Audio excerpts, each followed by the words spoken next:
Assalamualaikum warahmatullahi wabarakatuh. Perkenalkan, nama saya Alif Andika dengan NIM 23106114447. Pada kesempatan hari ini, untuk memenuhi ujian akhir semester mata kuliah Hukum Pengawasan Pemerintahan dengan dosen pengampu Bapak Ali Imron Nasution, saya akan membahas sebuah topik terkait dengan aksi netizen yang membongkar harta kekayaan pejabat negara, di mana fokus pembahasan saya pada kali ini akan ada di kasus yang sempat viral beberapa tahun belakangan, yakni di tahun 2023, tentang Mario Dandi, anak dari seorang penyelenggara negara, pejabat negara, yang melakukan tindak kekerasan, penganiayaan, namun berdampak juga terhadap reputasi dari orang tuanya yang kemudian merembet pada kasus tindak pidana korupsi dan juga suap yang dilakukan dan dapat terbongkar dengan kelihayan dari netizen di platform media sosial. Baiklah, kita akan mulai masuk kepada kronologi kasus yang dimana bermula dengan Mario Dandi yang saat itu diberitahu oleh mantan kekasihnya yang bernama Amanda bahwa pacarnya yakni Agnes sedang bersama pria lain yang bernama David. Lalu Mario Dandi segera meminta penjelasan dari David mengenai apa yang sebenarnya terjadi antara dirinya dengan kekasihnya yaitu Agnes. David yang memberitahu bahwa tidak ada hal apapun yang terjadi antara dirinya, hubungan apapun itu dengan Agnes. Tetapi Mario Dandi yang tidak puas dengan penjelasan itu, yang kemudian dia bingung, lalu disarankan oleh kawannya untuk segera menemui David saja, menghampiri David di kediamannya. Setelah Mario Dandi mengetahui dari Amanda bahwa David tinggal di daerah Pesanggerahan, Jakarta Selatan, Mario Dandi menggunakan mobil Jeep Rubiconnya segera menghampiri David di kediamannya bersama dengan kawannya, lalu dengan Agnes pula saat itu, dimana saat itu Mario Dandi melakukan penganiayaan setelah sebelumnya menanyakan hal berkaitan dengan asmara, antara motif-motif atau unsur asmara yang terjadi antara dengan David dan Agnes. Mario Dandi segera melakukan penganiayaan dan kemudian melakukan pemukulan, di mana kronologinya disebutkan bahwa awalnya David disuruh push up, lalu kepalanya ditendang berkali-kali hingga akhirnya David yang terluka dan babak belur dilarikan ke rumah sakit. Dan setelah kasus ini beredar dan diketahuilah bahwa pelakunya adalah Mario Dandi, kasus ini segera menjadi perbincangan hangat di sosial media, di mana banyak orang yang segera mencari tahu identitas Mario Dandi, dan ternyata ditemukanlah bahwa Mario merupakan anak dari Rafael Alun, seorang pejabat Kementerian Keuangan, Dirjen Pajak Jakarta Selatan, yang kemudian setelah kasus ini ternyata terbukti bahwa Mario Dandi ini melakukan penganiayaan, dijerat dengan pasal 355 ayat 1 KUHP tentang perlindungan anak dan penganiayaan. Jaksa penuntut umum meminta Majelis Pengadilan Negeri Jakarta Selatan agar menjatuhi hukuman 12 tahun penjara. Selain itu, jaksa penuntut umum juga meminta Mario untuk membayar restitusi kepada keluarga korban sebesar 120 miliar. Jika tidak mampu, maka diganti dengan pidana penjara selama 7 tahun. Dan kemudian Mario Dandi juga di drop out dari tempat ia berkuliah. Namun di sini yang membuat percikannya semakin membuat netizen itu geram adalah saat dimana proses persidangan Mario Dandi ini dinilai sangat tengil dan selengean gitu, sehingga netizen ini mencoba mengulik lagi lebih dalam mengenai kehidupan pribadi keluarga Mario Dandi, dan akhirnya netizen menemukan bahwa Mario Dandi ini sangat sering sekali flexing atau memamerkan kekayaannya. Dan juga akhirnya karena ditemukanlah bukti-bukti tersebut, netizen juga mulai memeriksa LHKPN dari ayah Mario Dandi, di mana ayah Mario Dandi ini merupakan eselon 3 yang termasuk juga pejabat tinggi di Dirjen Perpajakan wilayah Jakarta Selatan, di mana Rafael Alun ini juga ketika saat itu ayah dari Mario Dandi ini kasusnya sudah mulai meranah ke harta pribadi miliknya, segera membuat video klarifikasi bahwa ia sangat menyesali perbuatan anaknya, lalu juga ia meminta kepada netizen bahwa ini adalah ranah pribadi keluarganya gitu. Namun netizen yang sudah geram kemudian dengan bukti-bukti yang ditemukan bahwa akhirnya terungkap fakta LHKPN yang dimiliki oleh Rafael Alun sebesar 56 miliar dinilai tidak wajar. Kemudian Pusat Pelaporan Transaksi Keuangan juga menemukan aliran dana yang tidak wajar ke dalam rekening Rafael, sehingga itu menyebabkan diusutnya kasus ini dan ditemukanlah bahwa sejak 2020 aliran dana tak wajar itu sudah mulai ada ke dalam rekening Rafael. Segera Menteri Keuangan Ibu Sri Mulyani mencopot ayah dari Mario Dandi tersebut dari jabatannya sebagai Kepala Bagian Umum Dirjen Perpajakan Jakarta Selatan, dan KPK pun menyatakan bahwa akan mengusut harta kekayaan milik Rafael Alun. Sehingga dari persidangan, dari awalnya proses peradilan di mana penuntutan, pemeriksaan, dan persidangan yang dijalani oleh KPK pada Rabu 1 Maret 2023, agenda persidangannya adalah pemeriksaan klarifikasi harta kekayaan yang menjadi sorotan masyarakat tersebut. Lalu pemeriksaan berikutnya ada di tanggal 24 Maret 2023, di mana Rafael masih diperiksa terkait dugaan harta kekayaan yang tidak wajar selama persidangan itu berlangsung selama 12 jam 30 menit yang sudah masuk ke dalam tahap penyelidikan, dan kasus pun diakhiri dengan penetapan atau putusan bahwa Rafael Alun telah menjadi tersangka penerima gratifikasi, di mana KPK menduga bahwa Rafael Alun telah menerima gratifikasi selama 12 tahun, mulai dari tahun 2011 hingga 2023. Gratifikasi yang diduga itu diterima berupa sejumlah uang, namun nominalnya tidak disebutkan oleh KPK saat itu, karena KPK juga masih menyusut lebih lanjut mengenai aliran dana ataupun jaringan-jaringan dana yang dimiliki oleh Rafael Alun. Namun yang pasti KPK juga menyita sejumlah barang mewah milik Rafael Alun. Kemudian KPK pun mulai mempublish berapa harta dari Rafael Alun yang telah ditetapkan oleh KPK sebagai tersangka, sehingga ditemukanlah fakta bahwa Rafael Alun ini telah melakukan atau menerima gratifikasi dari wajib pajak senilai 16,6 miliar, kemudian juga pencucian uang senilai 100 miliar. Kemudian JPU juga menyebut bahwa seluruh anggota keluarga Rafael Alun ini terlibat dalam proses penyelewengan keuangan negara ini, di mana gratifikasi itu berkaitan dengan pemeriksaan dari para wajib pajak. Kemudian Rafael juga dalam pencucian uang itu melakukan pendirian perseroan terbatas sebanyak 3 perseroan terbatas, di mana Rafael juga menerima gratifikasi dari perseroan terbatas itu yang anggota komisaris dan pejabat tinggi dari perseroan terbatas itu merupakan keluarganya, yakni istri dan adiknya, senilai 12,8 miliar. Kemudian ada lagi sebesar 4,4 miliar, lalu ada lagi senilai 2 miliar.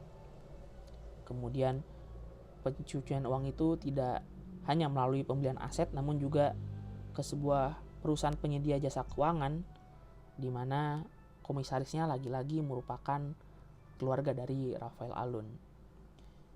Jadi dapat kita simpulkan bahwa dari kasus di atas ini partisipasi masyarakat aktif dalam pengawasan pemerintahan, terutama mengenai administrasi pemerintahan dan keuangan negara, ini merupakan suatu hal yang sangat-sangat dibutuhkan, apalagi di negeri Indonesia yang tercinta ini, bahwa pejabat negara ini terkadang sangat sulit sekali untuk dipercaya. Undang-Undang Nomor 23 Tahun 2014 tentang Pemerintahan Daerah menjelaskan bahwa partisipasi masyarakat adalah peran serta masyarakat untuk menyalurkan aspirasi, pemikiran, dan kepentingannya dalam penyelenggaraan pemerintahan. Bahkan, partisipasi masyarakat ini diatur dalam bab tersendiri, di mana ditegaskan bahwa masyarakat berhak untuk dilibatkan dalam setiap pengambilan kebijakan publik yang mengatur dan membenahi masyarakat. Hak tersebut dimulai dari perencanaan, penerapan, hingga evaluasinya, sebagaimana disebutkan dalam pasal 354 Undang-Undang tentang Pemerintahan Daerah, bahwa partisipasi masyarakat dilakukan dalam bentuk konsultasi publik, musyawarah, kemitraan, penyampaian aspirasi, aduan, pengawasan, dan keterlibatan lainnya. Dalam pengawasan pemerintahan, masyarakat dinilai sebagai pengawas eksternal, di mana dalam penyelenggaraan pemerintahan, masyarakat dapat menyampaikan laporan atau pengaduan terkait penyelenggaraan yang melanggar standar layanan yang sudah diterapkan. Namun yang menjadi tantangan saat ini adalah paradigma dari aduan masyarakat tersebut, di mana beberapa penyelenggara menganggap laporan dari masyarakat ini sebagai tindakan yang mencoreng wajah institusi mereka. Masyarakat dinilai tidak sabar, terlalu kritis, tidak kooperatif, terlalu berlebihan dalam menyikapi masalah yang dihadapi atau dialami oleh sang pengadu atau dalam hal ini masyarakat tersebut.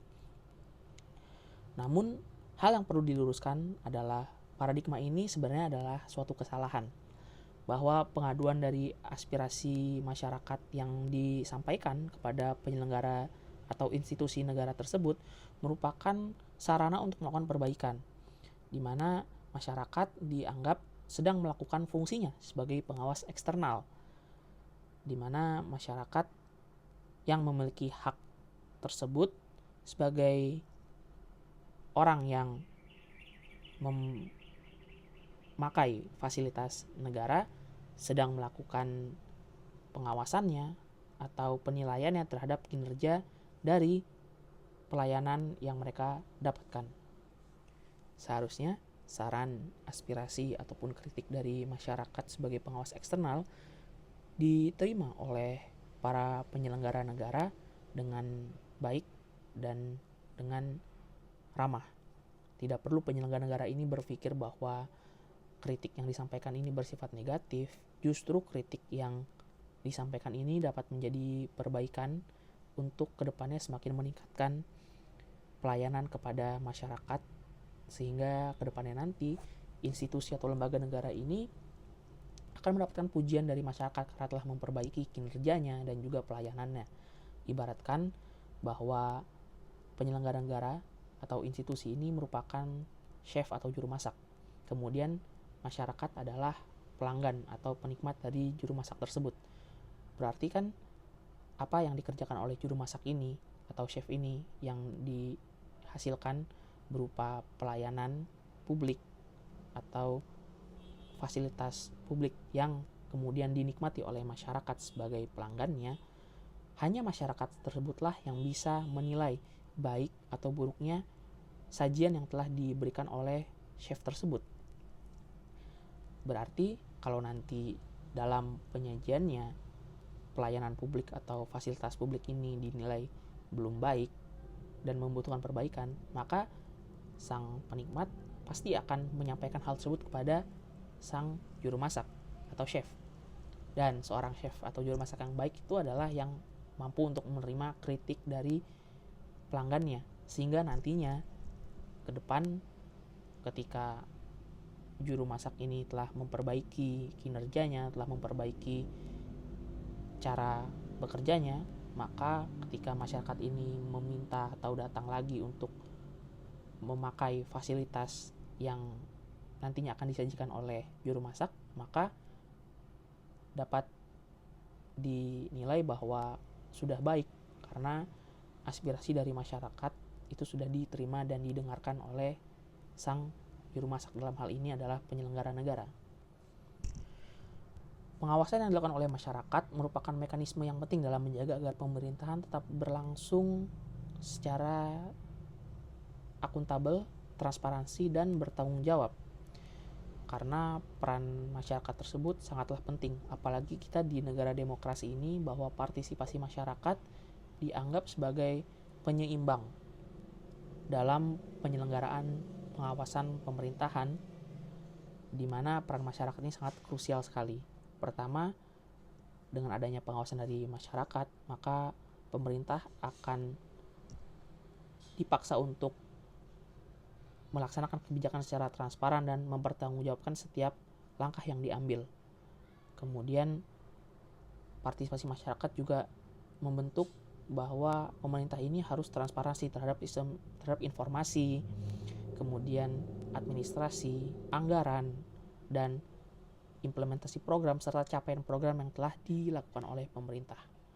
Kemudian keterwakilan aspirasi publik, di mana aspirasi publik ini merupakan mekanisme yang memastikan bahwa kebijakan yang diambil ini selalu dengan kehendak masyarakat, karena masyarakat ini merupakan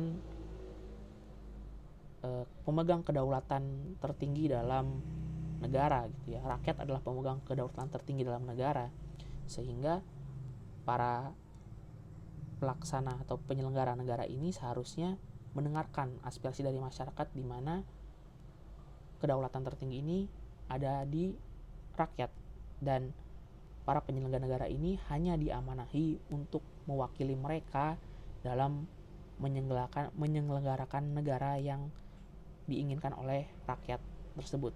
Pengawasan dalam pemerintahan ini bisa berbentuk macam-macam. Contohnya dalam bentuk ormas, kemudian dalam bentuk media massa, dalam bentuk sosial media, dalam bentuk musyawarah masyarakat. Di mana yang pertama, apabila dalam bentuk ormas, maka seperti halnya Kementerian Agama Negara Republik Indonesia bekerja sama dengan Majelis Ulama Indonesia. Kemudian dalam bentuk media massa itu merupakan jurnalis atau liputan-liputan yang berkaitan dengan media yang meliput tentang pengawasan terhadap penyelenggara negara. Lalu dalam bentuk media sosial itu bisa merupakan ya seperti netizen yang kita sudah sebutkan dari kasus di atas tadi. Mereka sebagai pihak yang melakukan pengawasan apabila menemukan kejanggalan terhadap sebuah kasus atau ketidaksesuaian dalam penyelenggaraan negara. Terakhir yang tidak kalah penting adalah sinergitas atau kerjasama antara masyarakat sipil, masyarakat luas dalam hal ini adalah sebagai pengawas eksternal, dengan lembaga pengawas yang dimiliki oleh negara seperti KPK, Kejaksaan Agung, dan Kepolisian. Di mana seperti yang sudah kita bahas di kasus tadi, bahwa netizen yang menemukan adanya kejanggalan dalam harta Rafael Alun mengulik fakta lebih dalam lagi, dan ternyata ditemukanlah kejanggalan tersebut, seperti Rafael Alun di mana keluarganya sering sekali flexing mengenai barang-barang mewah yang dimiliki olehnya. Lalu temuan masyarakat tersebut ditelaah lebih dalam lagi oleh KPK dan Kejaksaan Agung, dan ternyata benar ditemukanlah bahwa Rafael Alun telah melakukan pencucian uang dan juga suap yang ia lakukan selama menjabat sebagai petinggi di Dirjen Pajak Kementerian Keuangan Republik Indonesia. Lalu yang tidak lama ini terjadi, di mana kasus besar-besaran yang dilakukan oleh PT Patraniaga Pertamina, di mana saat itu seorang pelanggan dari Pertamina merasa bahwa tarikan mesin di mobilnya ini kok kurang maksimal. Lalu temuan tersebut diketahui oleh Kejaksaan Agung dan dilakukanlah penyelidikan, dan ternyata ditemuilah fakta bahwa terjadi korupsi besar-besaran yang dilakukan oleh pejabat PT Patraniaga Pertamina yang dinilai sangat fantastis sekali gitu. Dan juga ditemukanlah temuan bahwa ya bahan bakar yang selama ini disubsidikan kepada masyarakat ini merupakan bahan bakar oplosan, yang ternyata benar adanya bahwa kejanggalan yang dialami oleh pelanggan PT Pertamina, di mana tarikan mesin mobilnya ini tidak maksimal ya karena bahan bakar yang harusnya dipakai di mobil pelanggan tidak sesuai dengan prosedur yang sudah diterapkan dalam pengisian bahan bakar. Kesimpulan yang dapat kita ambil dari kasus dan juga penjelasan yang sudah kita bahas pada hari ini adalah bahwa pengawasan pemerintahan merupakan suatu hal yang sangat mutlak untuk dilakukan, terlebih oleh masyarakat luas sebagai pengawas eksternal terhadap kinerja ataupun pelayanan yang telah dilakukan oleh lembaga negara terkait, di mana pada masa saat ini media pers, sosial media itu sudah sangat banyak sekali penggunanya, sehingga akan semakin mempermudah pengawasan kita terhadap pemerintah, di mana pemerintah pun juga harusnya semakin transparan terhadap kebijakan yang diambil, terhadap anggaran yang dikelola, dan juga keputusan-keputusan yang akan diambil untuk kebaikan masyarakat ke depannya. Karena apabila pemerintah tidak transparan atau pemerintah menyalahgunakan pengelolaan yang sudah dipercayakan oleh masyarakat, akan sangat mudah sekali pada masa sekarang untuk masyarakat dapat mengetahui kejanggalan yang dilakukan oleh pemerintah. Dan sudah banyak sekali, seperti kasus-kasus yang sudah kita bahas tadi, bukti bahwa kekuatan netizen ini sangat amat nyata. Seharusnya pemerintah semakin berhati-hati, atau bahkan seluruh pejabat penyelenggara negara ini harusnya sangat mematuhi sekali kode etik, bukan hanya pejabatnya saja tapi juga keluarganya, karena kesalahan sekecil apapun pastinya akan dapat diketahui oleh masyarakat melalui media-media yang ada saat ini, bahkan dapat berujung kepada petaka seperti yang dialami oleh keluarga dari Rafael Alun. Sekian pembahasan yang bisa saya sampaikan pada kesempatan hari ini. Kurang lebihnya mohon maaf. Billahi taufiq wal hidayah. Wassalamualaikum warahmatullahi wabarakatuh.